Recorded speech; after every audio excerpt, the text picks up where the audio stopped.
This is the second part in a 3-part series to increasing your Wei Qi, which is your protective Qi and your governing Qi, or your energy, your vital energy, effectively, that runs around your whole body. The first part's to do with the spleen, the second part, this is about the lungs, and the third will be about the kidneys. So the lungs are directly responsible for distributing the Qi, the energy, without the body, throughout the body, but they're also responsible for distributing the fluid and all fluids throughout the body. So it's very important for the lungs to stay hydrated. 6 to 8 glasses of water a day, and what that does is it hydrates your fascia. Your fascia is a layer of tissue that basically runs throughout your entire body and carries the electrical messages from your head down to various different parts of your body, but it also carries the Qi, or the energy, throughout the body. So if your fascia is hydrated, you're going to be basically reaching every single pocket and every single cell and every single molecule within your body. So what we're going to do is we're going to start with the bellows breath. Bellows breathing is you interlace your fingers together, and what it's about is expelling any kind of stagnant Qi or stagnant air that's inside your lungs, and it's about activating every single alveoli and bronchi and all sorts, so that your lungs are basically efficiently working and drawing every single pocket of air as well as Qi into them. Interlace your fingers facing towards your heart, and you're going to sound like a bellows. So you're going to be breathing in 2/3 of a breath, not a full breath, and then as you expel it out by bringing your fingers towards your chest, you're going to be contracting your stomach muscles. And even if you just practice this every single day, I promise you, you start to notice a little bit of a six-pack purely just from breathing, which is fantastic. So you're going to do this 36 times. So you're breathing in through the nose and then out through the mouth and expelling everything. You're squeezing your lungs so you get every single bit of stagnant energy out and stagnant air.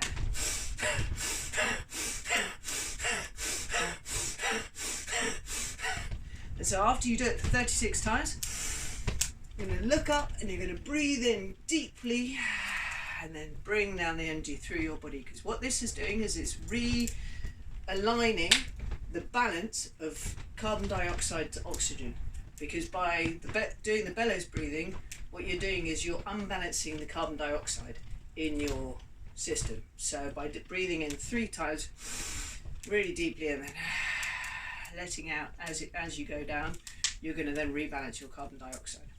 The next, move slightly further away so you can see me. The next one is it's from Badwan Jin, which is the 8 silk brocade, it's called the silk brocade because it's about moving in a silky kind of way. It's a really beautiful, beautiful exercise that's called pulling the bow and shoot the eagle. But seeing as I'm in a land of shooting the eagles, we're just pulling the bow and hitting the target is really the best idea.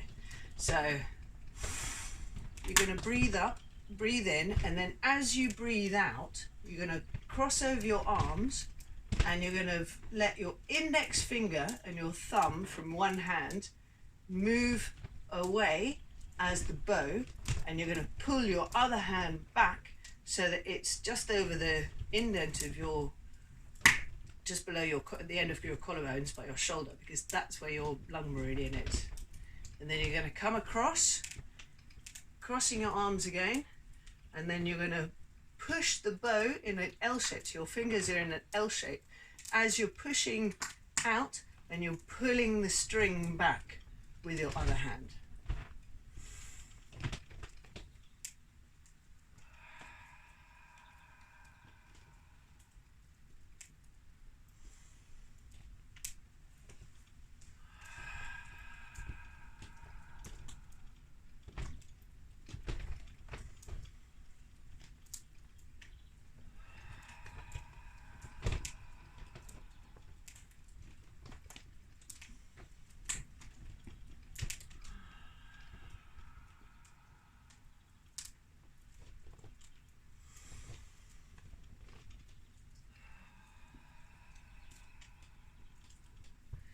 The art is to move as silkily as possible.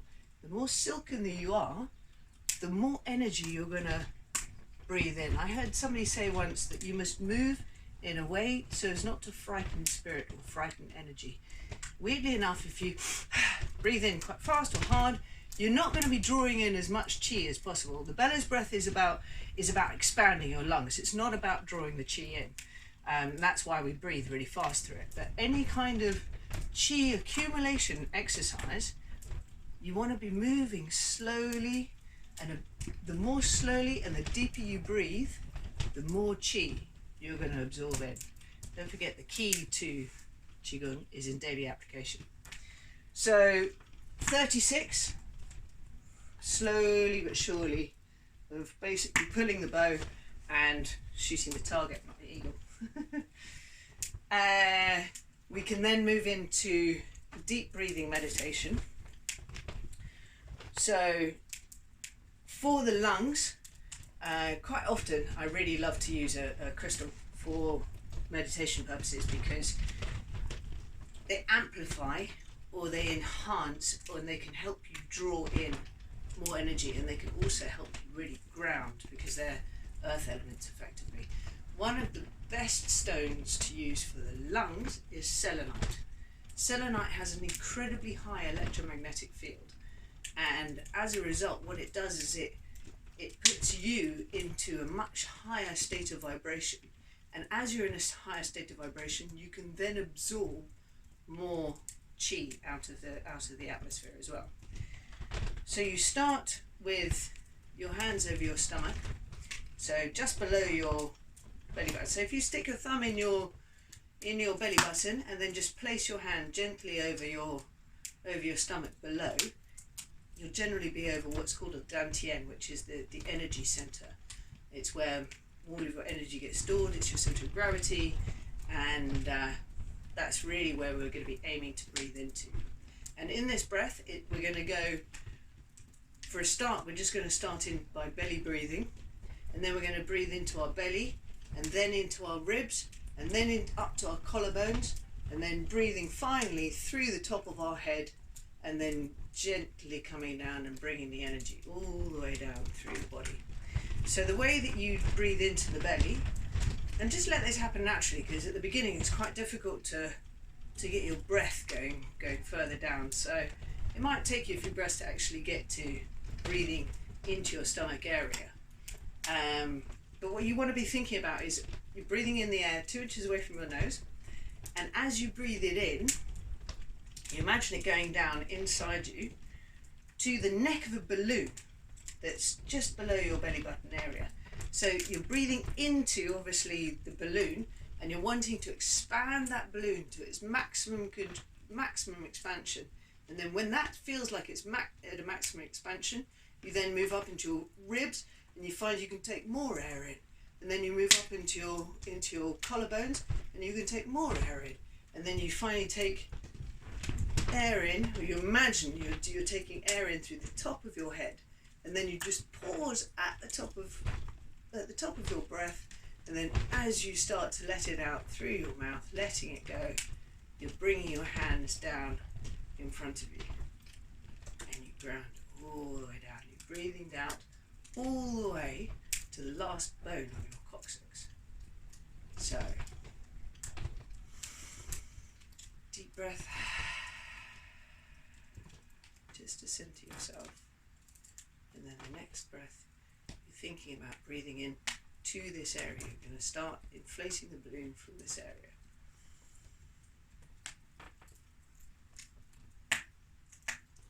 Then your ribs, then your collarbones,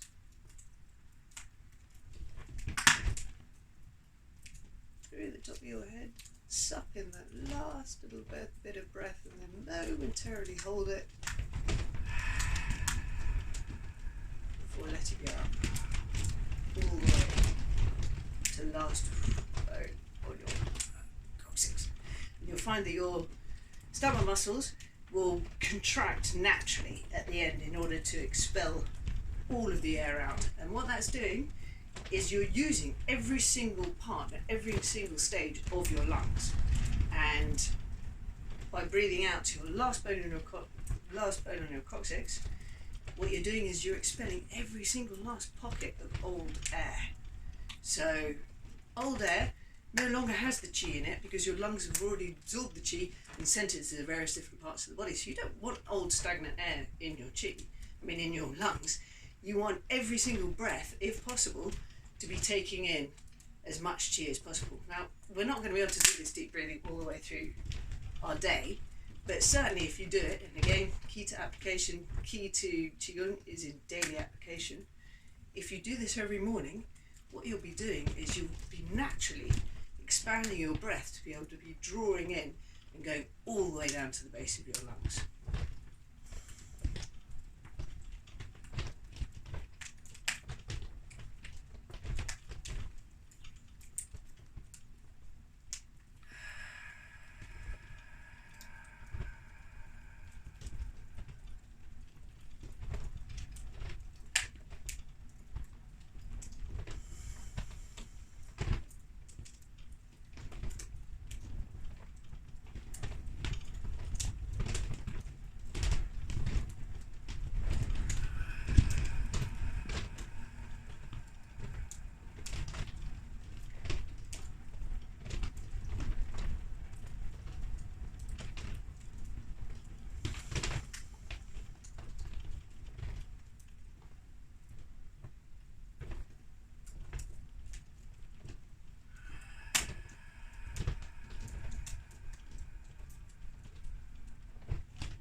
So using the selenite, you can have the selenite on the floor